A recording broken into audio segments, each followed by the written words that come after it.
Constitutionalism के लिए कौन कौन से पॉइंट इंपॉर्टेंट हैं, तो उसमें सबसे पहले मैंने क्या बताया था, डेमोक्रेटिकली फॉर्म्ड गवर्नमेंट या कॉन्स्टिट्यूशन जो होता है आपका, जैसे देखो लेट्स सी द एग्जांपल्स। यहाँ पे मैंने आपको बताया था ना democratically formed constitution. The other thing was separation of power या concentration of power in one hand should not be there. क्या क्या पॉइंट्स हैं इसमें आप देख सकते हो। First is democratically formed constitution.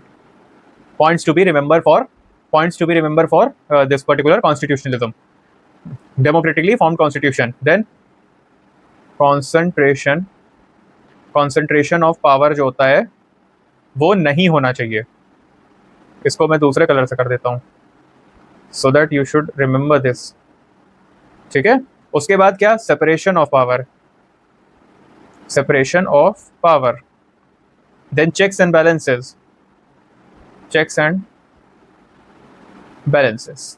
और भी चीजें हैं इसमें, इवेंचुअली जैसे जैसे आगे बढ़ते रहेंगे वैसे वैसे आपको चीजें समझ में आती रहेंगी। So this is particular the things जो कि हमें पढ़ना था अभी तक। अब चलिए, मैंने बात की यहाँ पे, मैंने किस चीज की बात की, मैंने कहा कि सिस्टम विल बी लिमिटेड। यहाँ पे भाई एक और चीज आप लिख सकते हो, see we are getting points, limited government, समझ गए। इस